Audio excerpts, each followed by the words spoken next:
Leitura do livro O Grande Conflito. Se tu também compreendesse ao menos aquilo sobre a destruição de Jerusalém. Se tu também compreendesse ao menos hoje aquilo que te pode dar a paz. Mas por agora não conseguirás entender. Lá virá o tempo em que os teus inimigos farão uma muralha em volta de ti e te cercarão por todos os lados. Hão de deitar-te por terra e matar os teus habitantes, e não deixarão em ti pedra sobre outra, porque não reconhecestes o tempo em que Deus te veio salvar. Lucas capítulo 19, versículo 42 a 44. Do cimo do Monte das Oliveiras, Jesus olhava sobre Jerusalém. O cenário que se estendia diante dele era belo e calmo. Era a altura da Páscoa. Vindo de todas as terras, os filhos de Jacó tinham-se reunido ali para celebrar a grande festa nacional.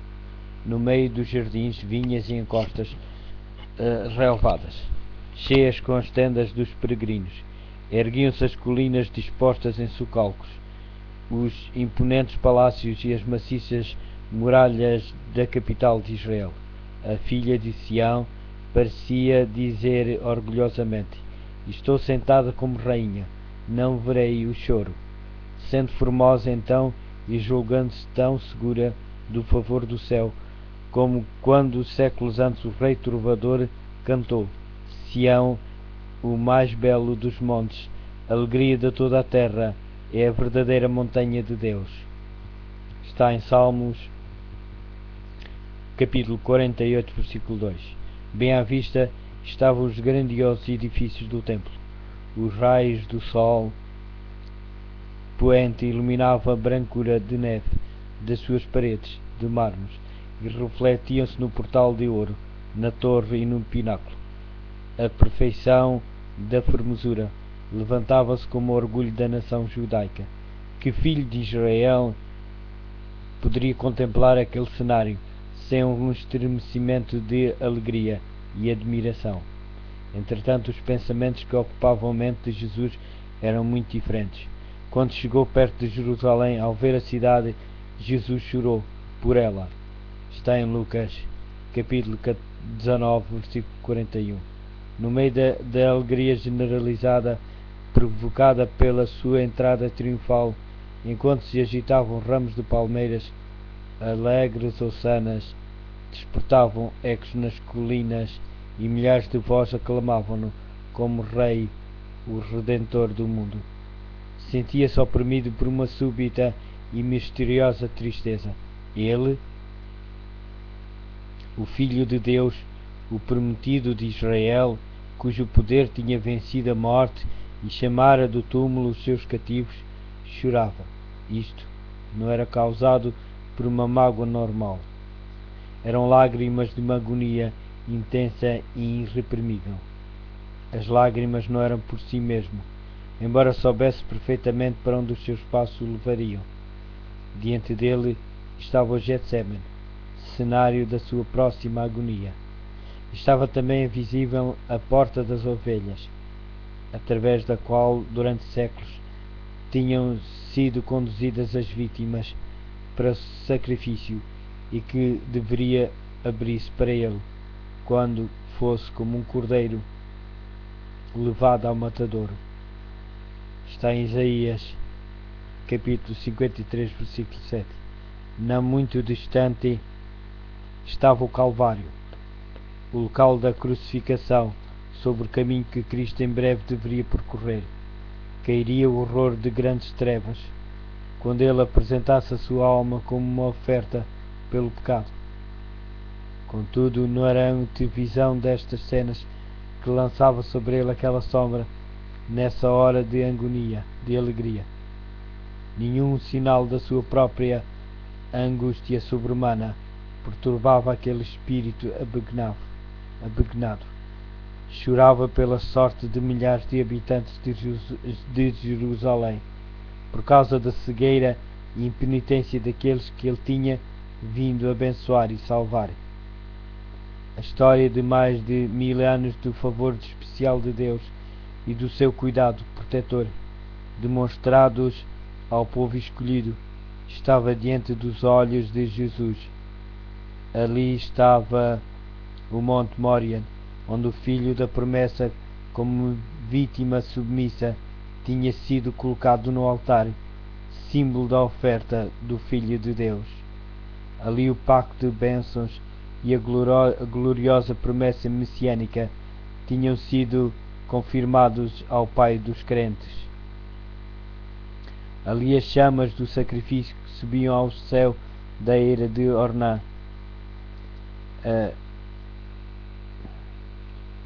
Símbolo da oferta do Filho de Deus. Está em Gênesis capítulo 22, versículo 9. Ali o pacto de bênçãos e a gloriosa promessa messiânica tinham sido confirmados aos pais dos crentes, ao Pai dos crentes. Está em Gênesis capítulo 22, versículos 16 ao 18. Ali as chamas do sacrifício que subiam ao céu da era de Orná tinham sido desviados da espada do anjo destruidor. Está no 1 de Crónicos capítulo 21. Como um símbolo apropriado do sacrifício e da mediação do Salvador em favor do homem culpado. Jerusalém tinha sido honrada por Deus sobre toda a terra. O Senhor tinha escolhido Sião e desejou-a para sua habitação. Está no livro de Salmos, capítulo 132, versículo 13. Ali, durante séculos, santos profetas tinham apresentado mensagens de advertência. Ali, sacerdotes tinham agitado os turíbulos e a nuvem do incenso com as orações dos adoradores. Ali tinha subido diante de Deus. Ali diariamente tinha sido oferecido o sangue dos cordeiros mortos, que apontavam para o Cordeiro de Deus, que havia de vir. Ali Jeová tinha revelado a sua presença na nuvem de glória sobre o propiciatário. Ali tinha repousado a base daquela escada mística que ligava a terra ao céu. Gênesis capítulo 28, versículo 12 e João capítulo 1, versículo 51. Escada pela qual os anjos de Deus desciam e subiam e que abria ao mundo o caminho para o lugar santíssimo. Se Israel como nação tivesse preservado a aliança com o céu, Jerusalém teria permanecido para sempre como a eleita de Deus. Está em Jeremias capítulo 17, versículo 21 a 25. Mas a história daquele povo favorecido era um registro de apostasia e revoltas. Tinham resistido à graça do céu, abusado dos seus privilégios e desprezado as suas oportunidades. Embora Israel se tivesse rido dos mensageiros de Deus, desprezado as suas palavras e maltratado os seus profetas, está em 2 de Crónicas, capítulo 36, versículo 16. Ele ainda se manifestara a eles como o Senhor, Deus misericordioso e compassivo, paciente e grande em amor e verdade. Em Êxodo capítulo 34, versículo 6. Apesar das repetidas rejeições, a sua misericórdia continuou a anteceder, com um amor maior do que o de um pai pelo filho muito amado. Deus tinha-lhes enviado constantemente advertências pelos seus profetas, porque tinha amor ao seu povo e ao seu santuário. 2 de Crónicas, capítulo 36, versículo 15. Quando as admoestações, os pedidos e as censuras falharam, enviou-lhes o melhor dom do céu. Mais ainda, derramou todo o céu naquele único dom. O próprio Filho de Deus foi enviado para insistir com a cidade impenitente. Foi Cristo que trouxe Israel como uma boa vinha do Egito. Está no livro de Salmos, capítulo 80, versículo 8. A sua própria mão tinha expulsado os gentios de diante deles. Plantou-a num outeiro fértil. O seu cuidado protetor envolvera completamente. Enviou os seus servos para a cultivar. Que mais se podia fazer à minha vinha? exclama ele, e que eu lhe não tenha feito. No entanto, quando esperava que desse uvas, veio a produzir uvas bravas. Está no livro de Isaías, capítulo 5, versículo 1 ao 4.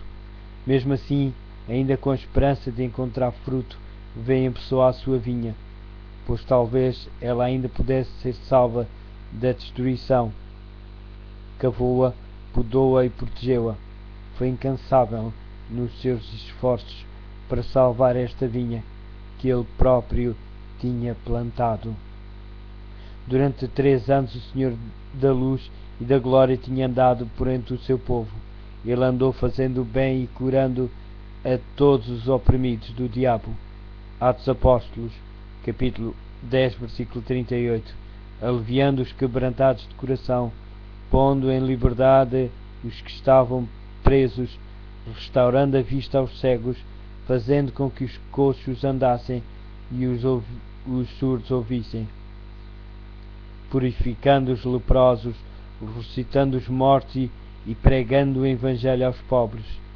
Está em Lucas, capítulo 4, versículo 18, Mateus, capítulo 11, versículo 5. A todas estas classes foi igualmente dirigido o convite revelador da graça de Deus. Vinde a mim, todos os que estáis cansados e oprimidos, e eu vos aliviarei. Está no livro de Mateus, no Novo Testamento, no capítulo 11, no versículo 28. Embora tenha visto o bem recompensado com o mal e o seu amor com o ódio. Está no livro de Salmos 109, versículo 5. Ele prosseguiu firmemente na sua missão de misericórdia. Os que procuravam a sua graça nunca eram repelidos. Como viajante sem lar, tendo que enfrentar a vergonha e a pobreza diariamente, viveu para aliviar as necessidades dos homens e para insistir com eles que aceitassem o dom da vida. As ondas de misericórdia, repelidas por aqueles corações obstinados, retornavam numa vaga mais forte de terno e inexprimível amor. Mas Israel tinha-se desviado do seu amor, amigo e único auxiliador. As súplicas do seu amor tinham sido desprezadas, os seus conselhos repelidos, as suas advertências ridicularizadas. A hora de esperança e perdão tinha passado rapidamente. A taça da ira de Deus, adiada por tanto tempo, estava quase cheia. As nuvens que se tinham acumulado durante séculos de apostasia e rebelião, agora escurecidas com angústias, estavam prestes a desabar sobre um povo criminoso, e o único que poderia salvá-los da condenação iminente tinha sido desprezado, injuriado, rejeitado e em breve seria crucificado. Quando Cristo fosse suspenso na cruz do Calvário, teria terminado o tempo de Israel como nação favorecida e abençoada por Deus. A perda de uma só pessoa que seja é uma calamidade infinitamente maior do que os ganhos e riquezas de todo o mundo. Entretanto, quando Cristo olhava para Jerusalém, estava diante dele a condenação de toda uma cidade, de toda uma nação, aquela cidade e nação que tinham sido as escolhidas por Deus, o seu tesouro especial.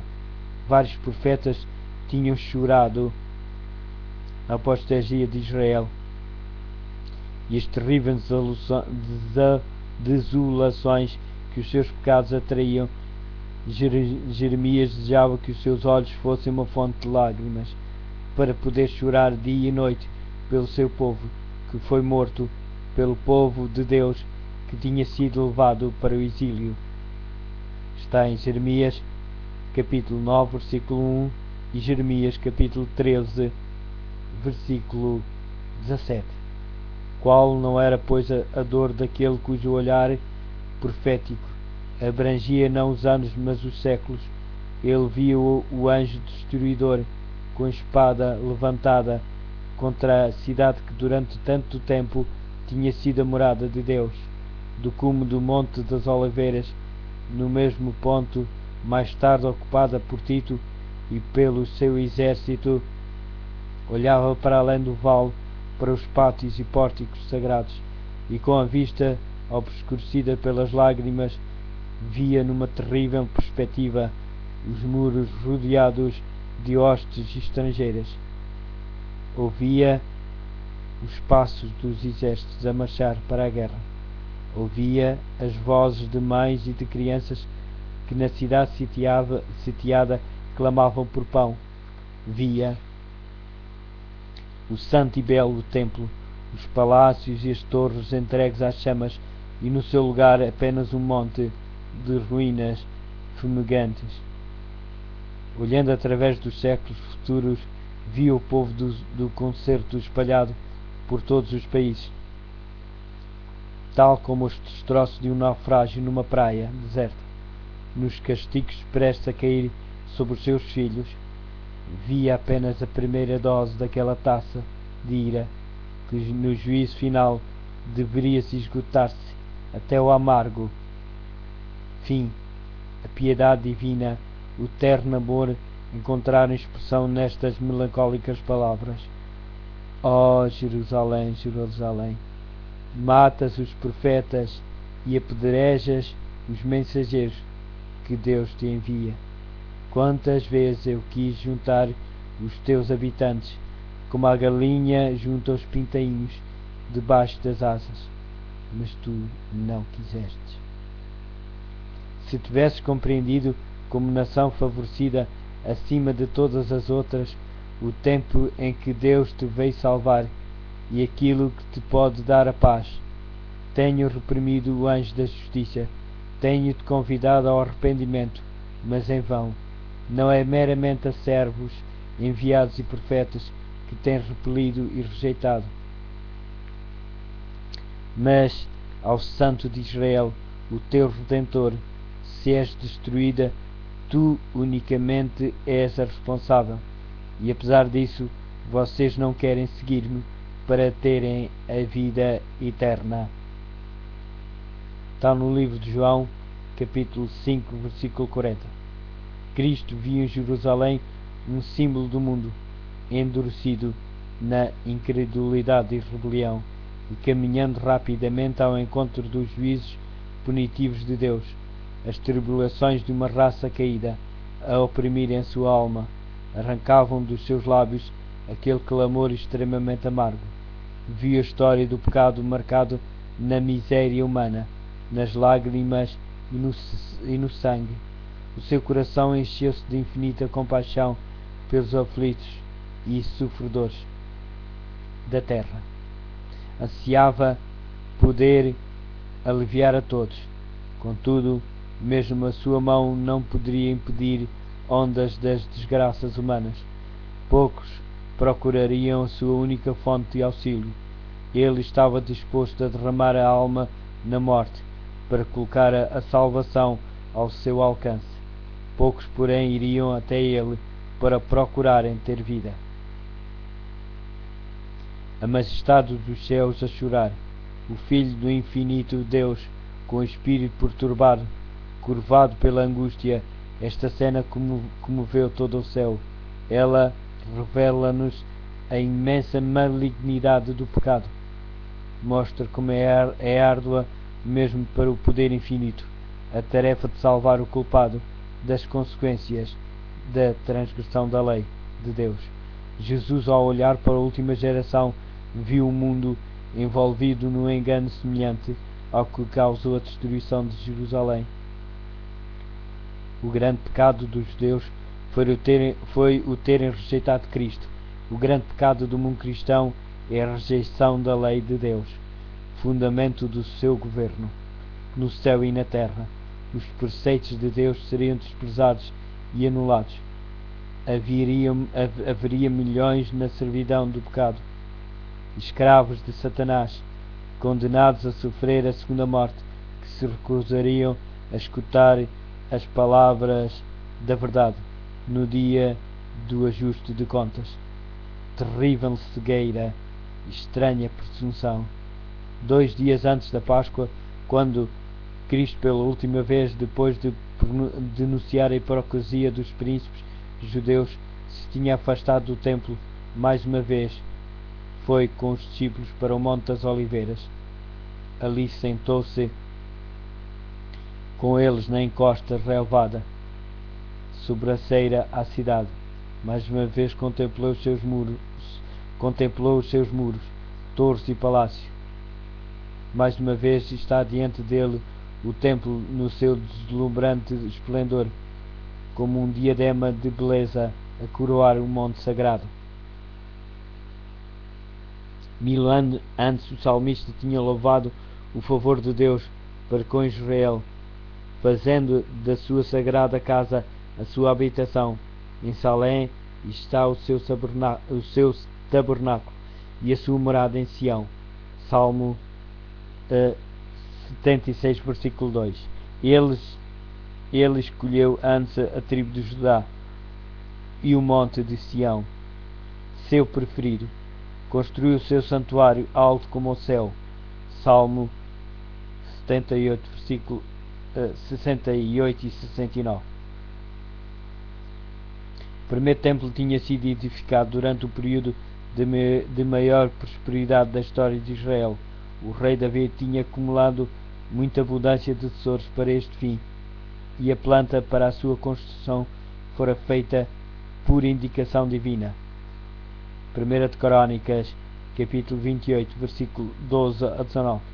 Salomão, o mais sábio dos monarcas de Israel, tinha contemplado a obra. Este templo foi o edifício mais magnífico que o mundo já viu. Contudo, o Senhor declarou pelo profeta Ageu, relativamente ao segundo templo: a glória desta casa, última casa, será maior do que a da primeira. Farei tremer todas as nações, e virá o desejado de todas as nações, e encherei esta casa de glória, diz o Senhor dos Exércitos. Depois da destruição do templo por Nabucodonosor, este foi reconstruído cerca de 500 anos antes do nascimento de Cristo, por um povo que tinha voltado de um longo exílio para um país devastado e quase deserto. Havia então entre eles homens idosos que tinham visto a grandeza do templo de Salomão e que choraram junto aos alicerces do novo edifício, por ele vir a ser tão inferior ao anterior. O sentimento que prevalecia é descrito pelo profeta de uma forma bem viva.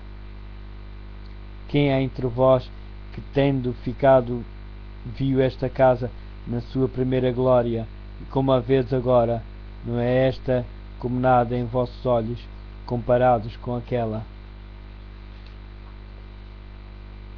Está no livro de Ageu, capítulo 2, versículo 3. Esdras, capítulo 3, versículo 12.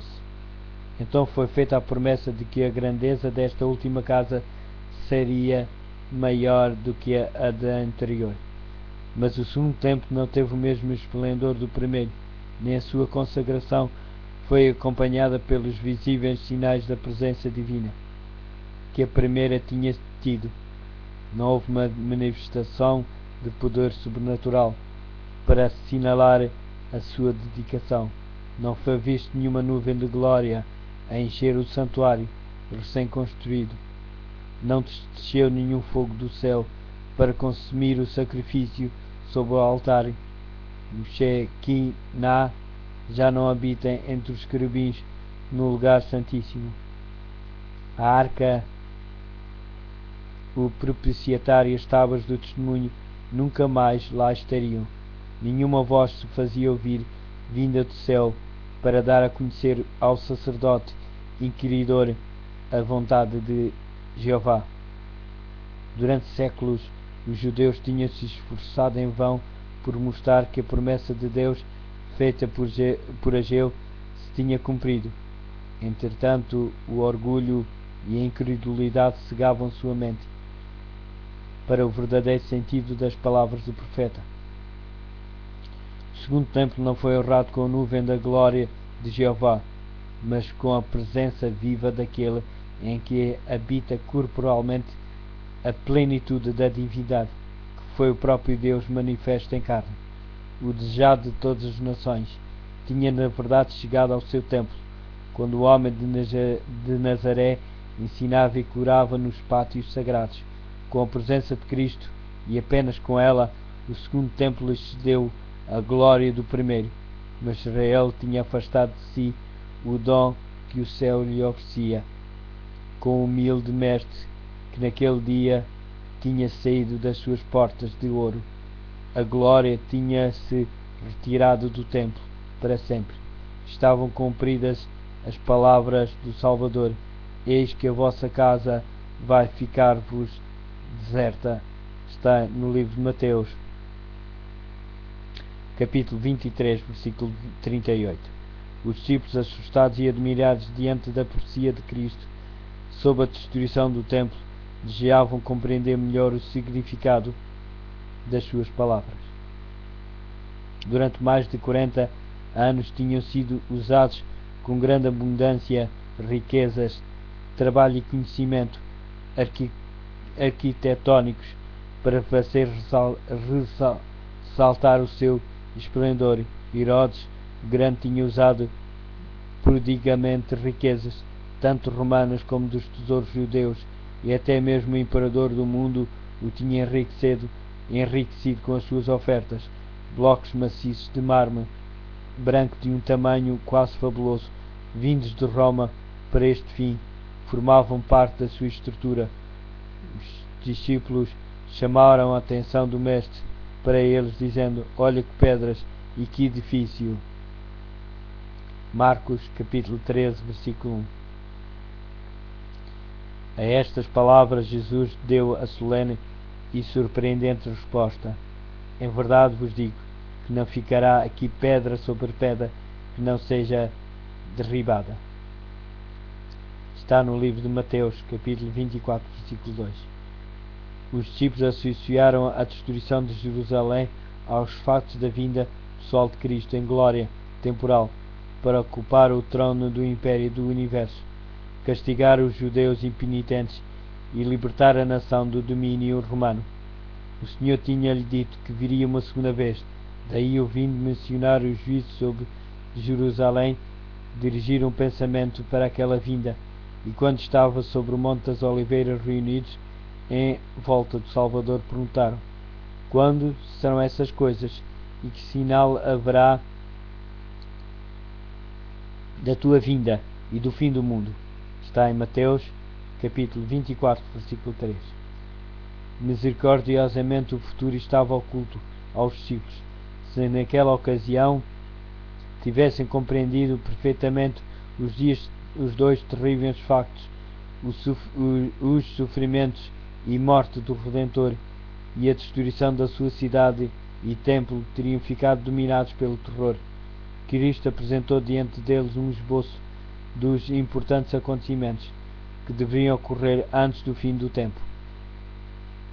As suas palavras não foram perfeitamente entendidas nesse momento, mas o seu significado ser-lhes revelado quando o seu povo necessitasse da instrução que elas continham. A profecia que Jesus proferiu tinha um duplo sentido. Ao mesmo tempo que falava da destruição de Jerusalém, representava igualmente os terrores do último grande dia. Jesus revelou aos discípulos que escutavam o juízo que deveriam cair sobre o apóstata de Israel, e especialmente o castigo que sofreria por causa da sua rejeição e crucificação do Messias. Sinais inequívocos precederiam o terrível clímax.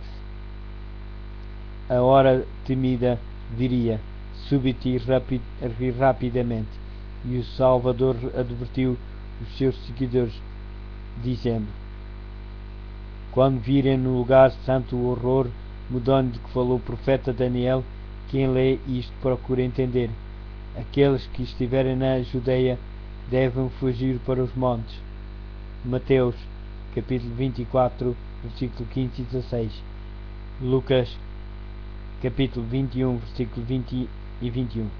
Quando os símbolos idolátricos dos romanos fossem erguidos na terra santa que se estendia algumas centenas de metros para além dos muros da cidade, então os seguidores de Cristo deveriam procurar a sua segurança, fugindo. Quando vissem o sinal de aviso, os que quisessem escapar não deveriam demorar-se por toda a Judeia, assim como em Jerusalém. O sinal para a fuga deveria ser imediatamente obedecido. Aquele que por acaso estivesse no telhado não deveria ir a casa, mesmo que fosse para salvar os tesouros mais valiosos. Os que estivessem a trabalhar nos campos ou nas vinhas não deveriam perder tempo em voltar para apanhar a roupa exterior que tinham tirado enquanto estavam sob o calor do dia. Não deveriam hesitar um instante para não serem apanhados pela destruição geral. No reinado de Herodes, Jerusalém não só tinha sido grandemente embelezada, como com a construção de torres, muralhas e fortalezas, a acrescentar à força natural da sua posição, se tinha tornado aparentemente inexpugnável. Quem quer que nesse tempo tivesse publicamente predito a sua destruição teria sido chamado, como Noé na sua época, doido, alarmista. Mas Cristo dissera: o céu e a terra passarão, mas as minhas palavras não hão de passar. Está em Mateus capítulo 24, versículo 35. Por causa dos seus pecados foi anunciada a ira contra Jerusalém, e a sua teimosa incredulidade selou a sua sorte. O Senhor tinha declarado pelo profeta Miqueias: ouçam bem agora, governantes e chefes de Israel. Vocês odeiam a justiça e torcem tudo o que está direito. Edificam Jerusalém, a cidade do monte de Sião, sob o crime e a injustiça. Os magistrados deixam-se subornar para darem sentenças injustas. Os sacerdotes só ensinam por dinheiro, e os profetas vendem as suas previsões. Alegam que o Senhor os apoia e dizem: o Senhor está conosco, nada de mal nos há de acontecer. Está em Miqueias capítulo 3, versículo 9 a 11. Estas palavras descreviam fielmente os habitantes de Jerusalém, corruptos e cheios de justiça própria.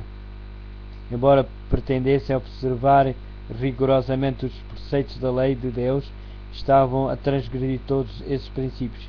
Odiavam Cristo, porque a sua pureza e santidade revelavam sua própria iniquidade, e acusavam-no de ser da causa de todas as angústias que tinham vindo sobre eles em consequência dos seus pecados. Apesar de saberem que ele não tinha pecado, afirmaram que a sua morte era necessária para a sua segurança como nação. Se o deixarmos assim, disseram os chefes dos judeus, todos crerão nele e virão os romanos e tirar-nos-ão o nosso lugar e a nação. Está no livro de João, capítulo 11, versículo 48. Se Cristo fosse sacrificado, eles poderiam uma vez mais tornar-se num povo forte, unido.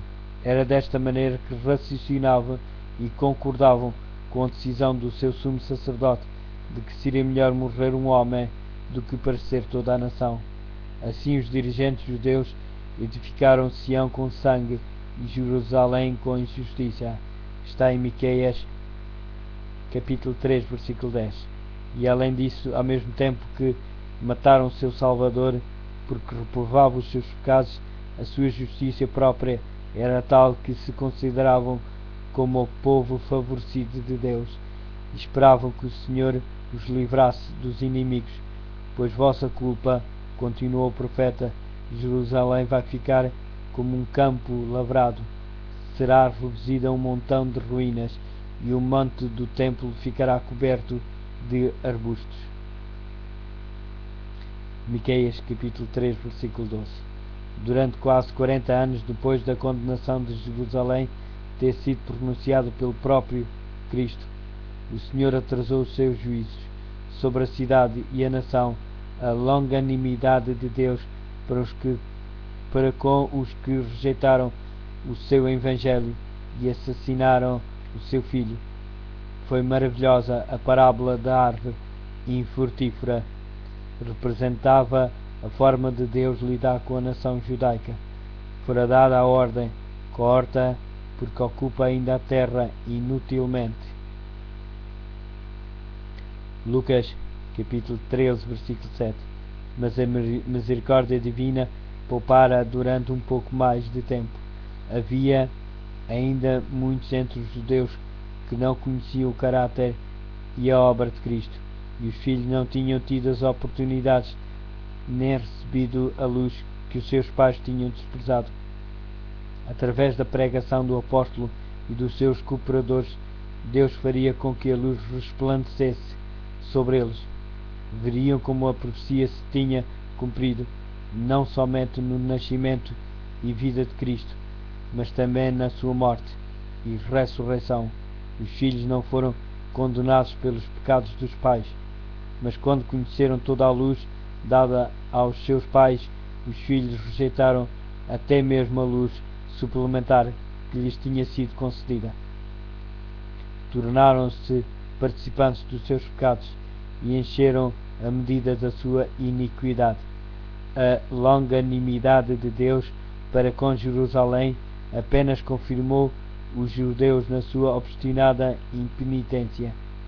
Por causa do seu ódio e crueldade para com os discípulos de Jesus, rejeitaram a última oferta de misericórdia. Deus então retirou de sobre eles a sua proteção, deixando de exercer a ação com que restringia Satanás e os seus anjos, permitindo que a nação ficasse sob o controle do chefe que tinham escolhido.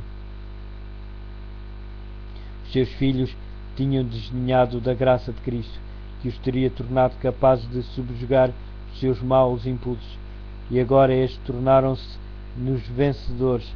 Satanás fez surgir as mais violentas e vis paixões da alma. Os homens não raciocinavam. Tinham perdido a razão, dirigidos pelo impulso e pela raiva cega. Por causa da sua crueldade, tornaram-se satânicos na família e na sociedade.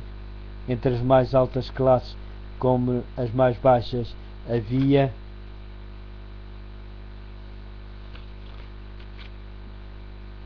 suspeita, inveja, ódio, discórdia, rebelião, assassínio.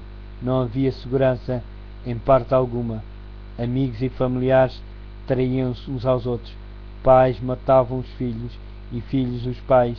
Os príncipes do povo não conseguiam dominar-se a si mesmos. Paixões desenfreadas tornavam-nos tiranos. Os judeus tinham aceito um falso testemunho para condenar o inocente Filho de Deus. Agora as falsas acusações tornavam insegura a sua própria vida. Pelas suas ações, durante muito tempo, tinham estado a dizer que o Santo Israel não nos aborreça mais. Está em Isaías capítulo 30, versículo 11. Agora o seu desejo foi satisfeito. O temor de Deus nunca mais os perturbaria. Satanás encontrava-se à frente da nação e as mais altas autoridades civis e religiosas estavam sob o seu domínio. Por vezes os chefes das facções em luta uniam-se para saquear e torturar as suas desgraçadas vítimas, e logo a seguir lutavam entre si, causando uma matança impiedosa. Mesmo a santidade do templo não refriava a sua horrível ferocidade. Os adoradores eram assassinados diante do altar e o santuário contaminava-se com os corpos dos mortos. No entanto, na sua cega e blasfema presunção, os instigadores desta obra infernal declaravam publicamente que não tinham medo de que Jerusalém fosse destruída, pois ela era a própria cidade de Deus, para estabelecer mais firmemente o seu poder. Subornaram profetas falsos para proclamar, até mesmo quando as legiões romanas já estavam a sitiar o templo, que o povo devia aguardar que Deus o libertasse. Afinal, as multidões agarraram-se firmemente à crença de que o Altíssimo interviria para derrotar os seus adversários. Israel, porém, tinha desprezado a proteção divina e agora não tinha defesa. Infeliz Jerusalém, que estava fragmentada por dissensões internas, com as suas ruas tingidas com o vermelho do sangue dos seus filhos, que se tinham matado uns aos outros, enquanto exércitos estrangeiros hostis derrubavam as suas fortificações e matavam os seus homens de guerra. Todas as predições feitas por Cristo relativas à destruição de Jerusalém se cumpriram à letra. Os judeus experimentaram a verdade das suas palavras de advertência. Com a medida com que tiveres medido, vos hão de medir a vós. Apareceram sinais e prodígios que pronunciavam desastres e condenações. Ao meio da meia-noite, uma luz sobrenatural brilhou sobre o templo e o altar sobre as nuvens. Ao pôr do sol, desenhavam-se carros e homens de guerra reunidos para a batalha. Os sacerdotes que ministravam à noite no santuário ficaram aterrorizados com sons misteriosos. A terra tremia e ouvia-se uma multidão de vozes a clamar: partamos daqui. A grande porta oriental, que era tão pesada que dificilmente podia ser fechada por uns 20 homens e que estava segura por imensas barras de ferro fixadas profundamente no chão de pedra sólida, abriu-se à meia-noite, independentemente de qualquer agente visível. Durante 7 anos, um homem andou a subir e a descer as ruas de Jerusalém, anunciando as desgraças que deveriam sobrevir à cidade, de dia e de noite. Cantava com uma voz fúnebre, uma voz do Oriente, uma voz do Ocidente, uma voz dos 4 ventos, uma voz contra Jerusalém e contra o templo, uma voz contra os noivos e as noivas, uma voz contra o povo. Este ser estranho foi preso e açoitado, mas não se ouviu nenhuma queixa dos seus lábios. Aos insultos e maus tratos respondia somente: ai, ai de Jerusalém, ai, ai dos seus habitantes. O seu clamor de aviso apenas terminou quando foi morto no cerco que tinha predito. Nenhum cristão pereceu na destruição de Jerusalém, que Cristo tinha avisado os seus discípulos, e todos os que creram nas suas palavras aguardaram o sinal prometido. Quando viram Jerusalém cercada por exércitos, disse Jesus: ficarão a saber que não tardará a ser destruída. Nessa altura, aqueles que estiverem na Judeia devem fugir para os montes. Os que estiverem dentro da cidade devem sair dela. Está em Lucas, capítulo 21, versículo 20 e 21. Depois dos romanos, comandados por Sestio, terem cercado a cidade, inesperadamente levantaram o cerco, quando tudo parecia favorável a um ataque imediato.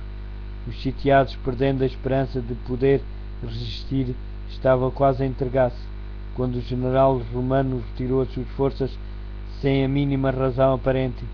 Entretanto, a misericordiosa providência de Deus dirigia os acontecimentos para o bem do seu próprio povo. O sinal prometido fora dado aos cristãos atentos, e agora todos tiveram oportunidade para obedecer aos avisos do Salvador. Os acontecimentos foram encaminhados de tal maneira que nem judeus nem romanos impediriam a fuga dos cristãos. Com a retirada de Sestio, os judeus, fazendo uma investida a partir de Jerusalém, foram a calço do seu exército, que se afastava. E enquanto ambas as forças estavam assim completamente empenhadas na luta, os cristãos tiveram a possibilidade de deixar a cidade.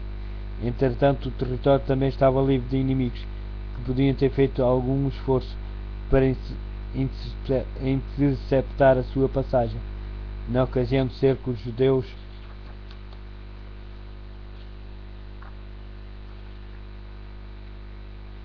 estavam reunidos em Jerusalém para celebrar a festa dos tabernáculos, e assim os cristãos e assim os cristãos em todo o país puderam escapar sem serem impedidos. Fugiram imediatamente para um lugar de segurança, a cidade de Pela, na Pereia, junto além do Jordão. As forças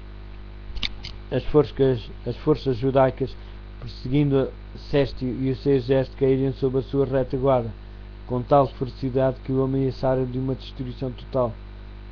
Foi com grande dificuldade que os romanos conseguiram efetuar a retirada. Os judeus escaparam quase sem perdas e voltaram em triunfo com os seus despojos para Jerusalém.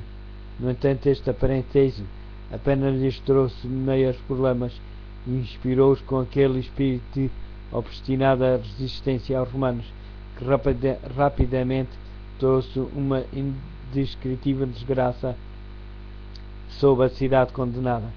As calamidades que caíram sobre Jerusalém quando o cerco foi reassumido por Tito foram terríveis. A cidade foi assaltada na ocasião da Páscoa, quando milhões de judeus estavam reunidos dentro dos seus muros. As suas reservas de víveres, que se tivessem sido cuidadosamente preservadas, teriam suprimido os habitantes durante anos. Tinham sido previamente destruídas pela rivalidade e vingança das fações em contenda, e agora todos sentiram os horrores da morte pela fome. Uma medida de trigo era vendida por um talento. As consequências da fome eram tão atrozes que havia homens que roíam o couro dos seus cinturões e sandálias e os revestimentos dos seus escudos. Muitas pessoas saíam da cidade à noite, furtivamente, para apanhar plantas silvestres que cresciam fora dos muros da cidade. Apesar de serem agarradas e mortas com severas torturas, muitas vezes aos que conseguiam voltar era-lhes roubado aquilo que tinham apanhado sob tão grande perigo. As torturas mais humanas eram praticadas pelos que estavam no poder para extorquir do povo atingido pela necessidade os últimos e escassos suprimentos que poderiam ter escondidos, e estas crueldades eram frequentemente praticadas por homens que estavam bem alimentados, mas que desejavam acumular um depósito de provisões para o futuro. Milhares morreram por causa da fome e da peste. A afeição natural parecia ter desaparecido. Maridos roubavam comida das suas mulheres e estas a dos seus maridos. Viam-se filhos tirar o alimento da boca dos seus pais idosos. A pergunta do profeta: pode uma mulher esquecer-se tanto do seu filho que cria? Está em Isaías capítulo 49, versículo 15. Recebeu dentro dos muros da cidade condenada a resposta. As mães chegaram ao ponto de cozer os próprios filhos para deles se alimentarem, apesar de muito amor que lhes tinham. Está em Lamentações, no capítulo 4, versículo 10. Mais uma vez se cumpriu a profecia de aviso, dada 14 séculos antes. A mulher mais sensível e delicada, que nem conseguia pousar o seu pé descalço no chão, de tão delicada e sensível que era, olhara com desconfiança para o esposo que ela ama e para os seus filhos e filhas. Tem medo de repartir com ele o filho que vai dar à luz, e a placenta que sairá das suas entranhas, que ela espera poder comer sozinha, às escondidas, ao ver-se sem nada, por causa do apertado cerco a que os inimigos sujeitarão as tuas cidades. Deuteronômio capítulo 28, versículos 56 e 57. Os chefes romanos fizeram todo esforço para aterrorizar os judeus e desse modo levá-los à redenção.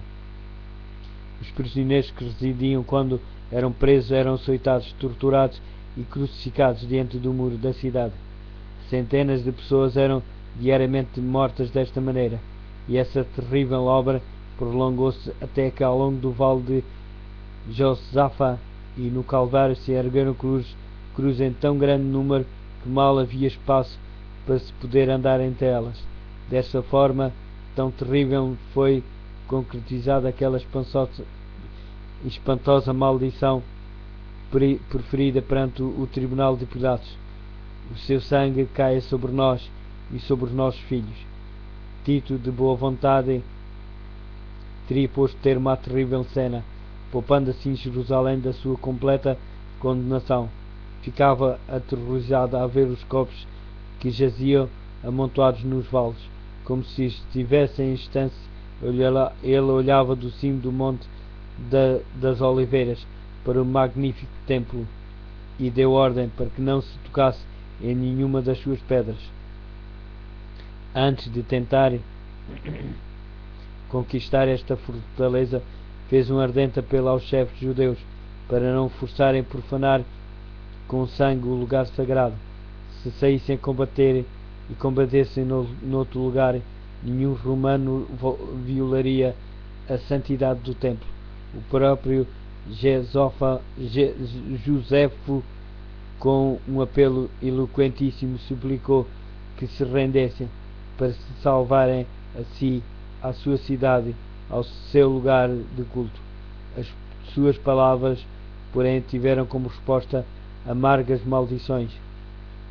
Foram tirados dardos contra ele, seu último mediador humano, enquanto persistia em insistir com eles.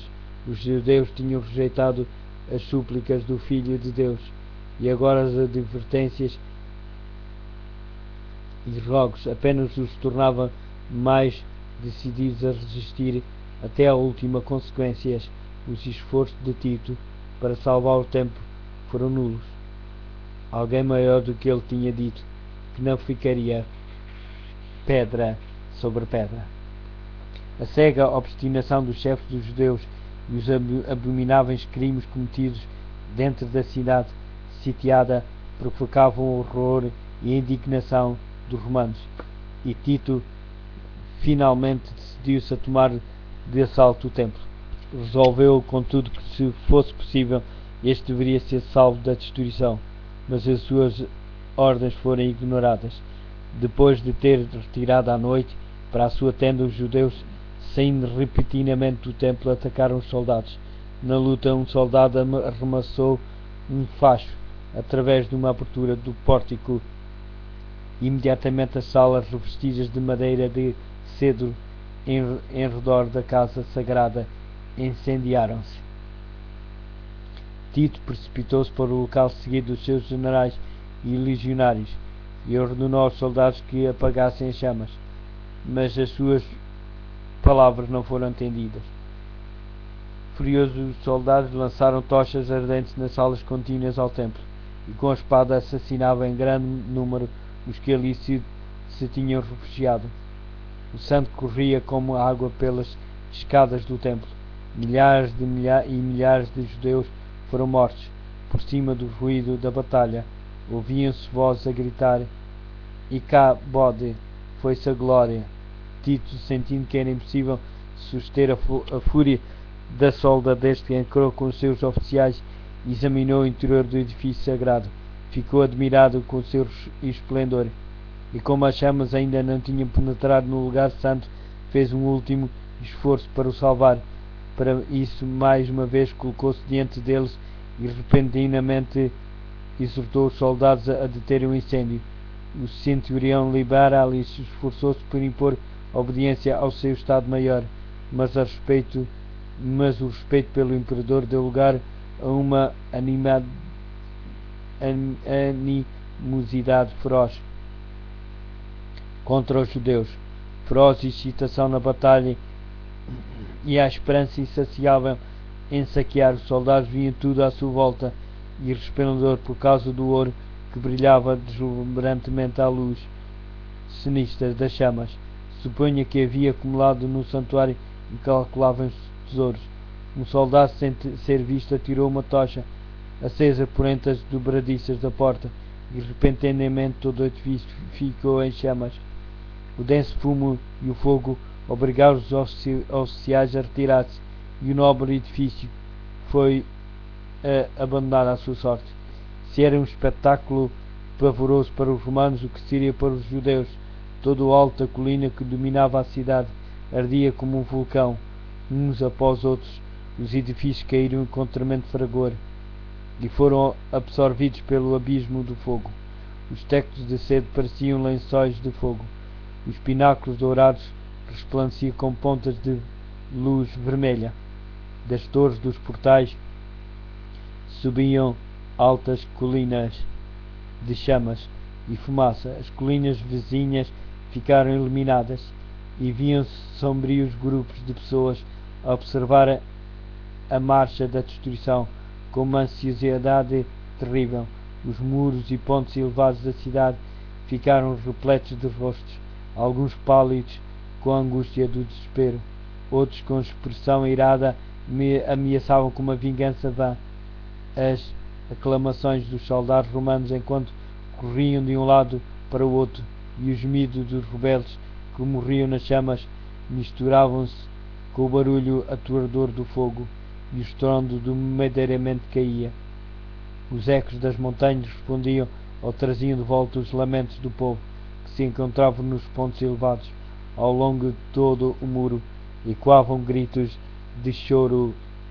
Homens que estavam a morrer de fome reuniam a força que restava para gritar de angústia e desolação. O morticínio do lado de dentro era ainda mais horrível do que o espetáculo visto lá fora. Homens e mulheres, velhos e novos, rebeldes e sacerdotes, os que combatiam e os que imploravam misericórdia, eram retalhados numa indiscriminada carnificina. O número de mortes excedeu o dos que os matavam. Os legionários tinham de trepar sobre os montes de cadáver para prosseguir na obra de extermínio. Depois da destruição do templo, toda a cidade caiu nas mãos dos romanos. Os chefes dos judeus abandonaram as torres inexpugnáveis e Tito encontrou-as desertas. Contemplou-as com espanto e declarou que tinha sido Deus que as colocara nas suas mãos, pois nenhuma máquina, por mais poderosa que fosse, poderia ter levado a melhor contra aquelas enormes ameias. Tanto a cidade como o templo foram arrasados até os fundamentos, e o terreno em que se erguia a casa sagrada foi lavrada como um campo. Está em Jeremias, capítulo 26, versículo 18. No cerco e morticínio que se seguiram pereceram mais de 1 milhão de pessoas.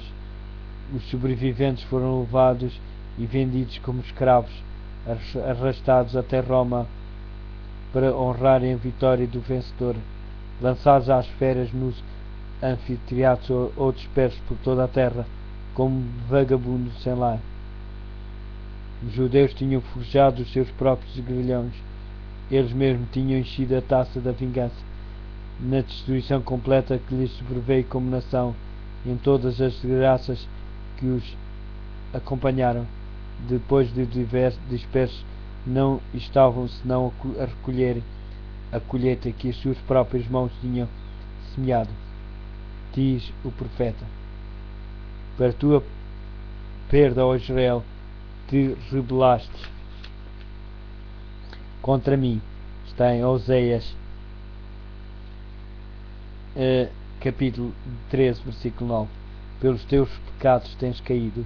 Oséias, capítulo 14, versículo 1. Os seus sofrimentos são muitas vezes apresentados como tendo sido o castigo que receberam por decreto direto da parte de Deus. É assim que o grande enganador procura esconder a sua própria obra, pela obstinada rejeição do amor e misericórdia divina. Os judeus fizeram com que a proteção de Deus lhes fosse retirada, e Satanás pôde dirigi-los de acordo com a sua vontade. As horríveis crueldades executadas na destruição de Jerusalém são uma demonstração do poder vingador de Satanás sobre os que se entregam ao seu domínio. Não conseguimos compreender quanto devemos a Cristo pela paz e proteção de que gozamos. É o poder de Deus que impede que a humanidade passe completamente para o domínio de Satanás. Os obedientes ingratos tem muitos motivos de gratidão pela misericórdia e longanimidade de Deus, que reprime o cruel e pernicioso poder do maligno. Quando, porém, os homens passam os limites da clemência divina, essa restrição é removida. Deus não fica em relação ao pecador como executor da sentença contra a transgressão, mas deixa que os que rejeitam a sua misericórdia entregues a si mesmo para colherem aquilo que semearam.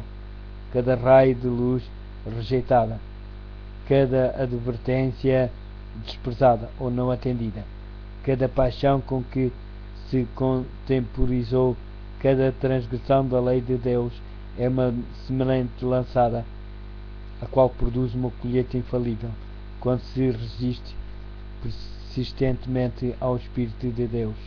Este é por fim retirado do pecador, e então nenhum poder permanece para dominar as más paixões da alma, e não há nenhuma proteção contra a maldade e inimizade de Satanás.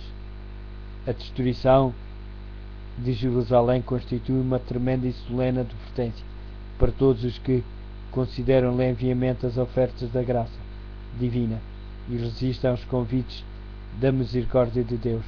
Nunca foi dado um testemunho mais forte do ódio que Deus tem ao pecado e do castigo que sem dúvida recairá sobre o culpado. A profecia do Salvador relativa aos juízos que deveriam cair sobre Jerusalém há de ter outro cumprimento, do qual aquela terrível desolação não foi senão uma ténue sombra.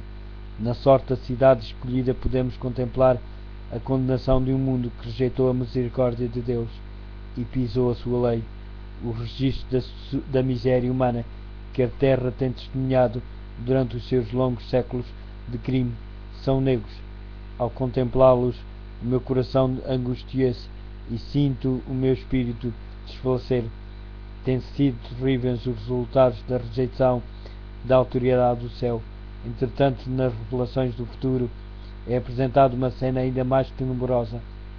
O registro do passado, o longo cortejo de tumultos, conflitos e revoluções, a armadura daqueles que pelejam com ruído e os vestidos que rolavam no sangue. Está em Isaías capítulo 9, versículo 5. Estarão em contraste com os terrores daquele dia em que a ação restritiva do Espírito de Deus será totalmente retirada dos ímpios, deixando de impedir a explosão das paixões humanas e da ira de Satanás. O mundo contemplará então como nunca antes os resultados do governo de Satanás. Mas naquele dia, como na ocasião da destruição de Jerusalém, o povo de Deus será libertado. Todo aquele que estiver inscrito entre os vivos. Está em Isaías capítulo 4, versículo 3. Cristo declarou que virá uma segunda vez para juntar a si os seus fiéis, e todos os povos da terra hão de romper em choro, e verão o Filho do Homem que vem sobre as nuvens com poder e grande glória. Ele mandará então os seus anjos ao som da trombeta, para reunirem os escolhidos de um extremo ao outro do mundo. Mateus capítulo 24, versículo 30 e 31. Então todos os que não obedeceram ao Evangelho serão consumidos com o sopro da sua boca e serão destruídos com o esplendor da sua vinda. 2 Tessalonicenses capítulo 2, versículo 8.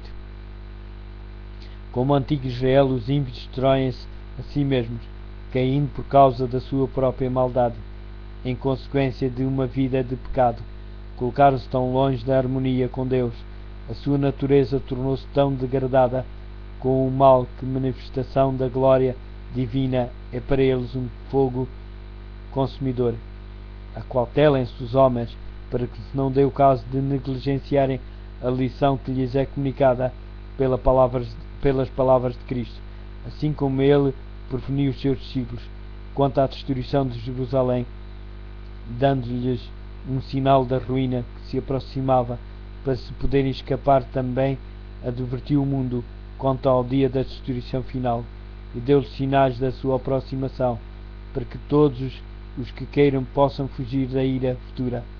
Declara Jesus: haverá sinais no sol e na lua e nas estrelas, e todas as nações da terra ficarão assustadas e aflitas e assustadas.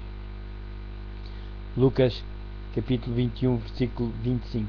Mateus capítulo 24, versículo 29. Marcos capítulo 13, versículo 24 a 26. Apocalipse capítulo 6, versículo 12 a 17. Os que contemplavam estes pronúncios da sua vinda devem saber que o tempo está próximo. Mateus capítulo 24, versículo 33. Estejam, portanto, vigilantes. Marcos capítulo 13, versículo 35. São as suas palavras de advertência. Os que prestam atenção ao aviso não serão deixados em trevas, para que aquele dia os apanhe desprevenidos. Mas para os que não vigiarem, o dia do Senhor há de vir, como um ladrão pela calada da noite. 1 Tessalonicenses capítulo 5, versículo 2. O mundo não está hoje mais preparado para acreditar na mensagem para este tempo de que os judeus estiveram para receber o aviso do Salvador relativo a Jerusalém. Venha quando vier o dia do Senhor, virá de imprevisto para os ímpios, quando a vida estiver a seguir a sua rotina invariável, quando os homens estiverem absortos nos prazeres, negócios, comércio e ambição do lucro, quando os dirigentes do mundo religioso estiverem a agradecer o progresso e a sabedoria do mundo, e o povo estiver a ser embalado numa falsa segurança.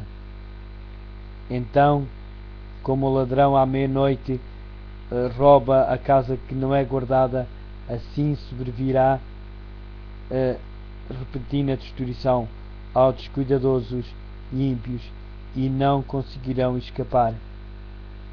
Está na 1 de Tessalonicenses capítulo 5 e versículo 3. Isto foi o primeiro capítulo de O Grande Conflito. Fala sobre a destruição de Jerusalém. Continuação do bom dia. Obrigado pela vossa atenção, e que Deus realmente nos ajude a que estejamos prevenidos, o mundo não está mais preparado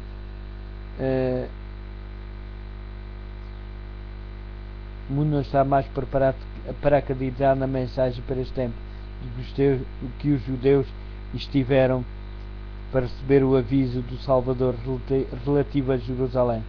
Venha quando vier o dia do Senhor, virá de imprevisto. Que possamos, como diz na palavra de Deus, diz: orai sem cessar, estejais vigilantes, porque o Senhor virá na hora e no momento que nós não sabemos. Que possamos estar firmes em Jesus, para que possamos dizer assim: eis aquele a quem nós aguardávamos. Que as nossas vidas estejam em conformidade com a sua palavra. É tudo que eu peço. É a minha oração para mim e para vós. Amém. A perseguição dos cristãos nos primeiros tempos, nos primeiros séculos.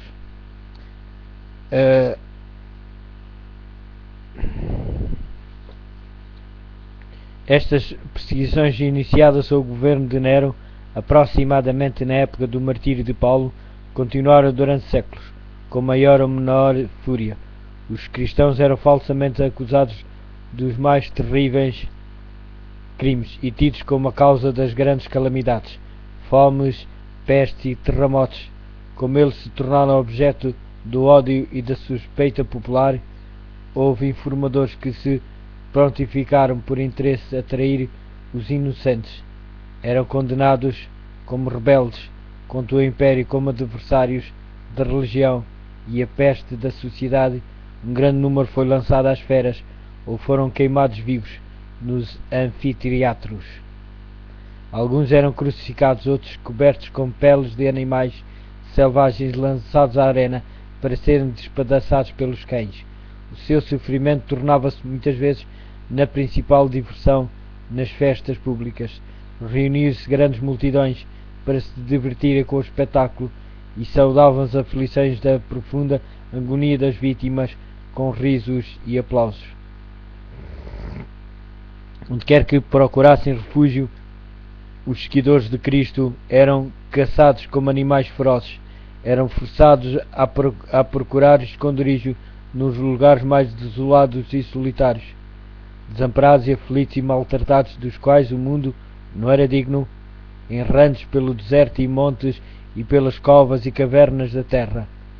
Hebreus, capítulo 11, versículo 37 e 38. As catacumbas proporcionaram abrigo a milhares de pessoas. Foram feitas fora da cidade de Roma, debaixo das colinas, longas galerias através da terra e da rocha. A escura e complicada rede de túneis estendia-se por quilómetros para além dos muros da cidade.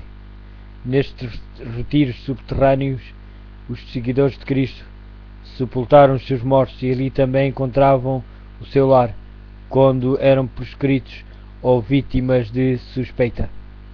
Quando o doador da vida despertar os que travaram o bom combate, muitos que foram mártires por amor de Cristo sairão dessas sombrias cavernas. Sob a mais atroz perseguição, estas testemunhas de Jesus conservaram a sua fé incontaminada, embora privados de todo o conforto, impedidos de desfrutar da luz do sol, tendo o lar no obscuro, mas amigo seio da terra, não proferiram nenhuma queixa com palavras de fé, paciência e esperança. Encorajavam-se uns aos outros para suportarem a privação e a angústia. A perda de todas as bênçãos terrestres não os podia forçar a renunciar à sua crença em Cristo. Provações e perseguições não eram senão maneiras de os levar para mais perto do seu descanso e da sua recompensa. Como aconteceu aos servos de Deus do passado, muitos foram torturados até à morte e recusaram-se a aceitar a libertação. Queriam ressuscitar para uma vida melhor. Hebreus, capítulo 11, versículo 35. Estes recordavam-se das palavras do Mestre, que quando perseguidos por amor de Cristo, deviam ficar bem alegres, pois grande seria o seu galardão no céu, porque assim tinham sido perseguidos os profetas antes deles. Regozijavam-se por terem sido considerados dignos de sofrer pela verdade, e ouviam-se no meio das chamas crepitantes cânticos de triunfo pela fé. Olhando para cima, viam Cristo e os anjos, contemplando-os com o mais profundo interesse, constatando a sua firmeza com aprovação. Uma voz vinha do trono de Deus, dizendo-lhes: "Sê fiel até a morte, e dar-te-ei a coroa da vida." Está em Apocalipse, Apocalipse capítulo 2, versículo 10. Os esforços de Satanás para destruir a Igreja de Cristo pela violência foram em vão. O grande conflito em que os discípulos de Jesus davam a vida não terminava. Quando estes fiéis porta-estandartes tombavam nos seus postos, com a sua derrota eram vencedores. Os obreiros de Deus eram mortos, mas a sua obra avançava com firmeza. O Evangelho continuava a espalhar-se e o número dos seus aderentes a aumentar. Penetrou em regiões que eram inacessíveis. Mesmo as águias romanas, disse um cristão disputando com os governadores pagãos que estavam a impulsionar a perseguição, podem matar-nos, torturar-nos, condenar-nos. A vossa injustiça é a prova de que somos inocentes, e a vossa crueldade não vos trará nenhuma vantagem. Não será senão um convite mais forte para levar outros à mesma convicção.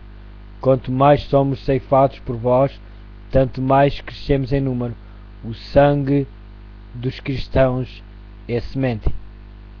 Milhares eram postos presos e mortos, mas outros surgiam para ocupar os seus lugares, e os que eram martirizados pela fé tornavam-se propriedade de Cristo e eram considerados por ele como conquistadores. Tinham travado o bom combate e deveriam receber a coroa de glória quando Cristo viesse. Os sofrimentos suportados pelos cristãos tornavam-nos um com o seu Redentor.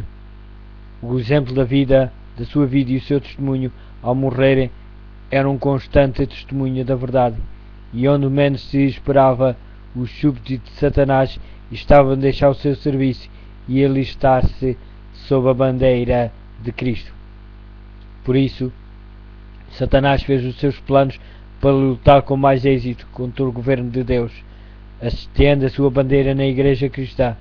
Se os seguidores de Cristo pudessem ser enganados e levados a desagradar a Deus, então a sua força, o seu poder e a sua firmeza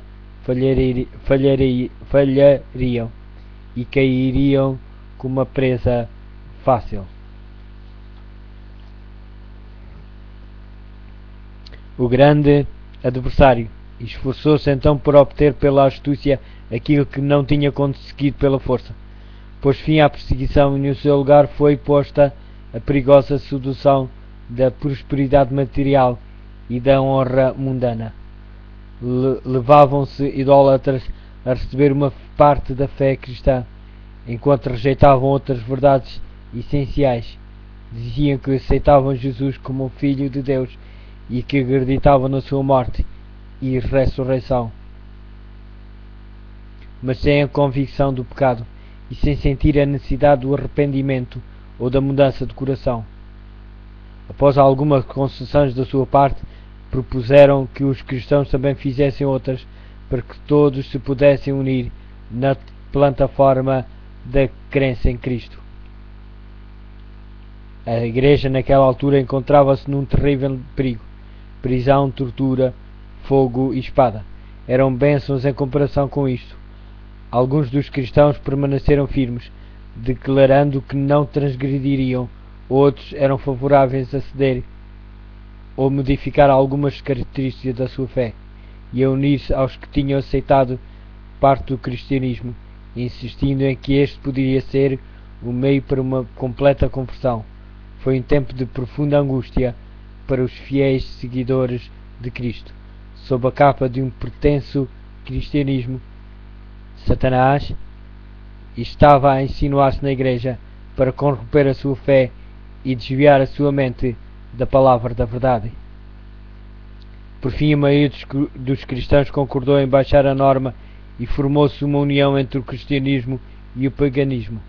Embora os adoradores de ídolos afirmassem estar convertidos e unidos à Igreja, permaneciam ligados à idolatria, mudando apenas os objetos do seu culto pelas imagens de Jesus e mesmo de Maria e dos santos. O impuro fermento da idolatria, assim introduzido na Igreja, continua a sua sinistra obra. Doutrinas errâneas, rituais supersticiosos e cerimónias idolátricas foram incorporadas na sua fé e duração. Com a união dos seguidores de Cristo aos idólatras, a religião cristã tornou-se corrupta e a Igreja perdeu a sua pureza e o seu poder. Entretanto, houve alguns que não foram desviados por esses enganos, mantiveram sua fidelidade ao autor da verdade e apenas adoravam a Deus. Tem havido sempre duas classes entre os que se dizem seguidores de Cristo, enquanto uma dessas classes estuda a vida do Salvador e procura seriamente corrigir os seus defeitos e identificar-se com o modelo, a outra evita as claras e práticas verdades que expõem os seus erros, mesmo durante a sua melhor condição. A Igreja não se compôs apenas dos verdadeiros, puros e sinceros. O nosso Salvador ensinou que os que voluntariamente condescendem com o pecado não devem ser recebidos na Igreja.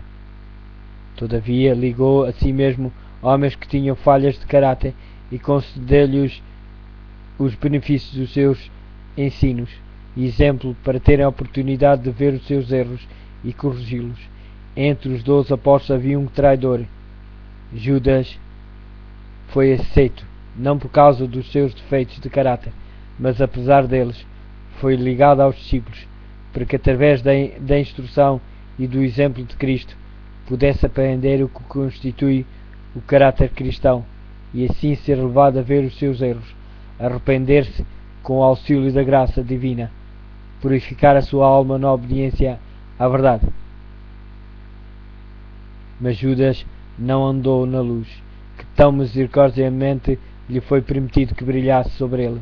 Pela condescendência com o pecado, atraiu as tentações de Satanás. Os seus maus traços de caráter tornaram-se predominantes. Entregou a mente à direção dos poderes das trevas. Irava-se quando as suas faltas eram reprovadas. E assim foi levado a cometer o terrível crime de trair o seu mestre.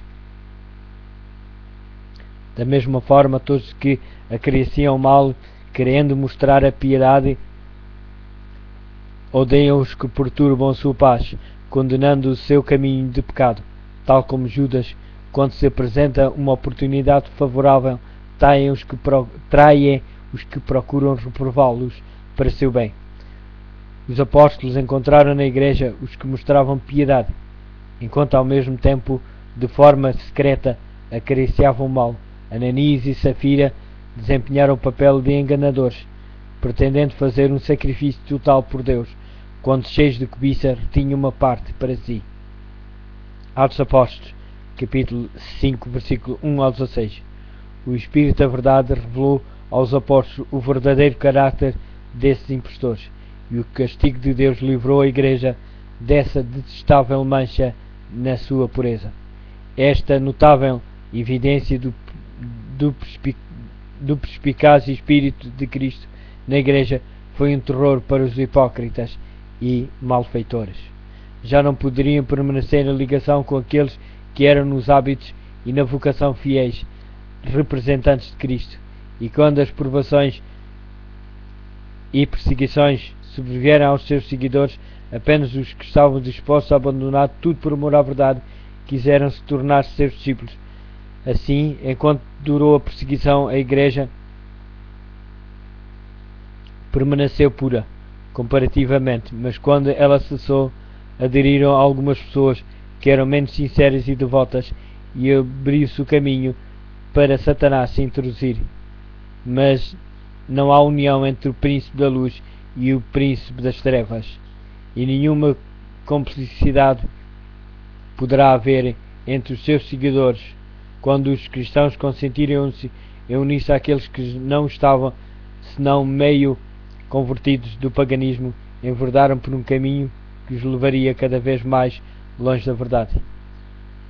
Satanás exultou por ter conseguido enganar um tão grande número dos seguidores de Cristo. Levou então a seu poder e agir de modo mais completo sobre eles, e inspirou-os a perseguir aqueles que permaneceram fiéis a Deus. Ninguém compreendeu tão bem como se podia opor à verdadeira fé cristã como os que tinham sido seus defensores, e estes cristãos apóstatas, unindo-se aos companheiros semipagãos, dirigiram seus ataques contra as características mais importantes das doutrinas de Cristo.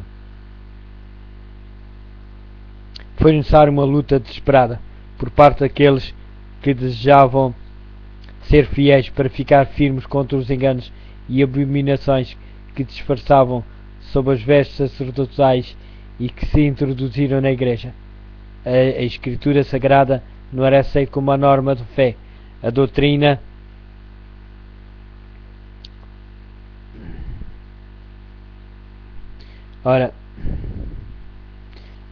da liberdade religiosa era considerada uma heresia, sendo os seus defensores odiados e proscritos. Depois de um longo e severo conflito, os poucos que permaneceram fiéis decidiram dissolver toda a união com as igrejas apóstatas, caso ela continuasse a recusar libertar-se da falsidade e da idolatria. Viram que se queriam obedecer à palavra de Deus, a separação era uma necessidade absoluta. Não ousavam tolerar erros fatais à sua própria alma.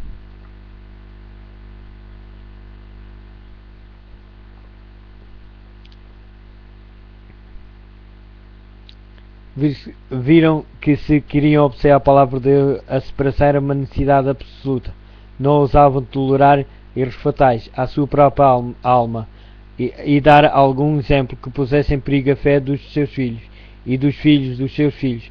Para assegurar a paz e a unidade, estavam prontos a fazer qualquer concessão coerente com a fidelidade para com Deus, mas acharam mesmo a paz seria comprada por um preço demasiado caro, caso fosse com sacrifício dos princípios.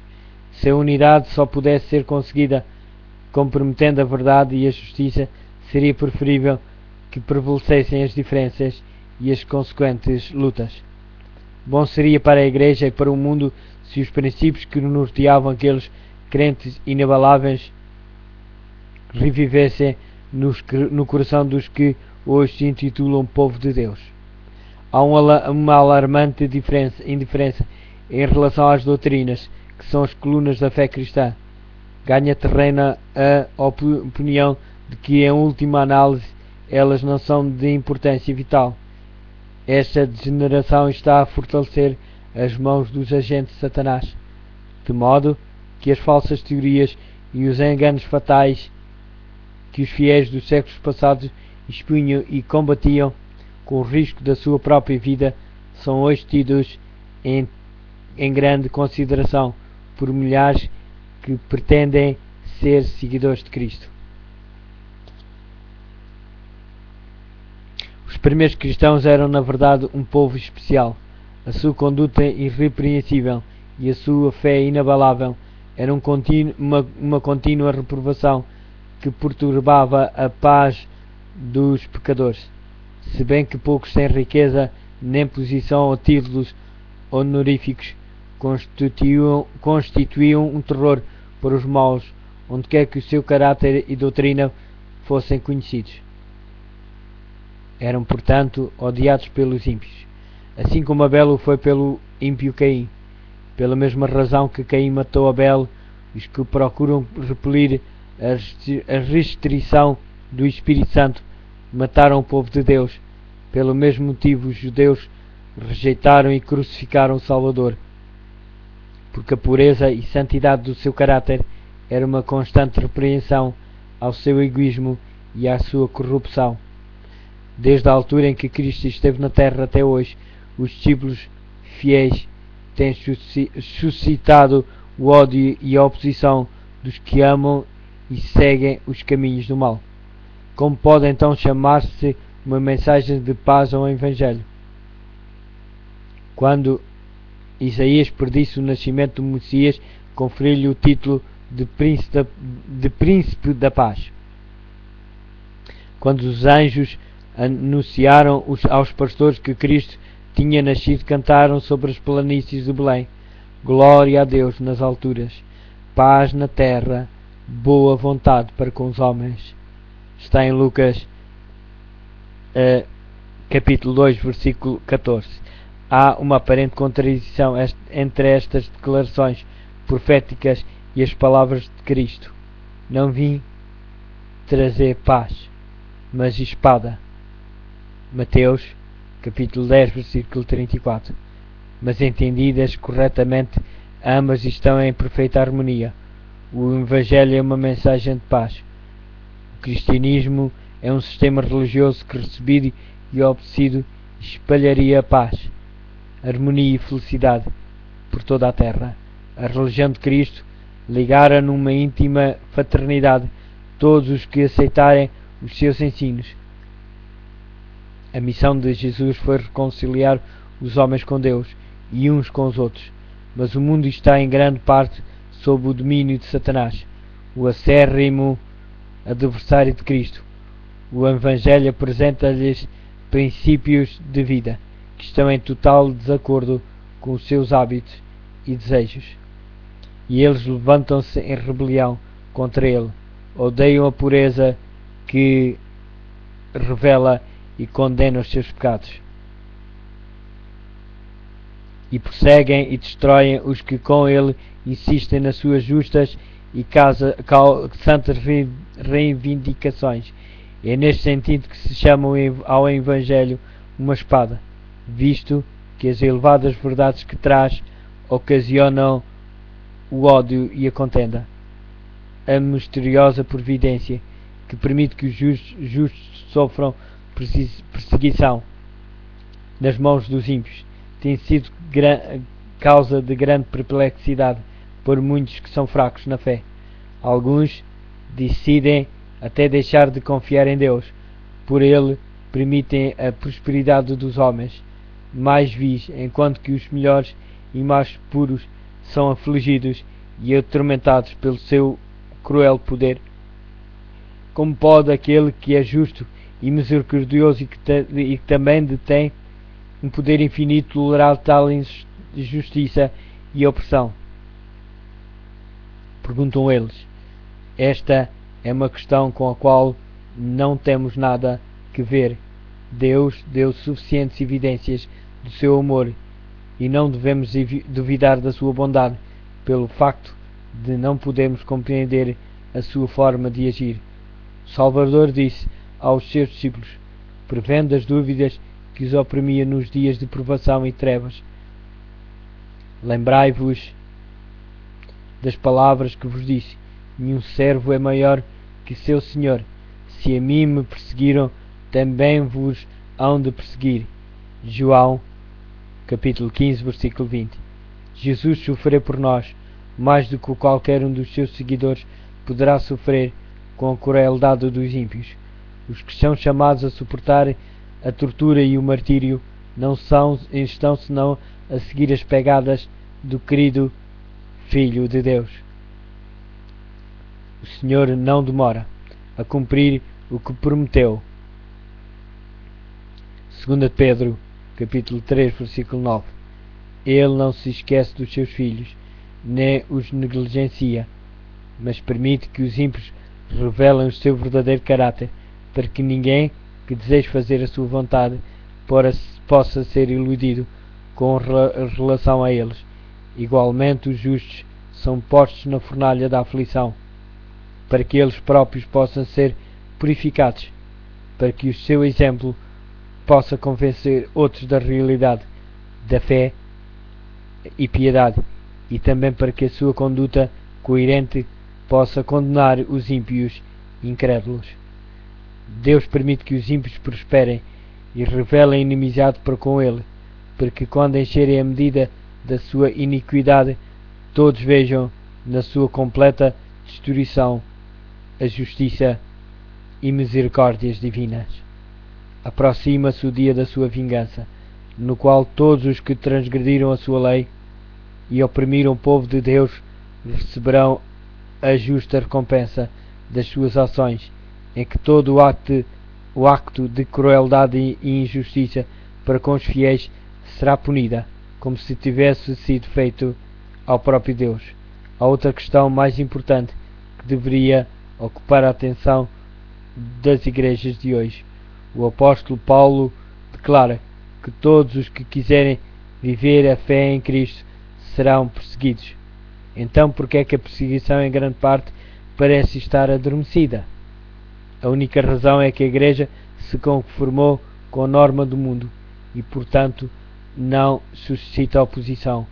A religião que no nosso tempo prevalece é a do caráter puro e santo, que assinalou a fé cristã nos dias de Cristo e dos seus apóstolos. É unicamente por causa do espírito de transigência com o pecado, por serem consideradas as grandes verdades da palavra de Deus com tanta indiferença, por haver tão pouca piedade vital na igreja, que o cristianismo é aparentemente tão popular no mundo. Se houver um revivamento da fé e do poder que a igreja tinha no seu início, o espírito de oposição reviverá, reacendendo-se as fogueiras da perseguição. Como diz no início do capítulo,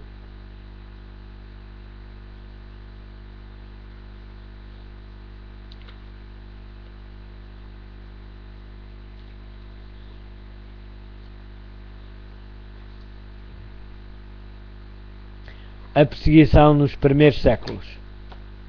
Foi leitura do capítulo número 2 de o livro O Grande Conflito.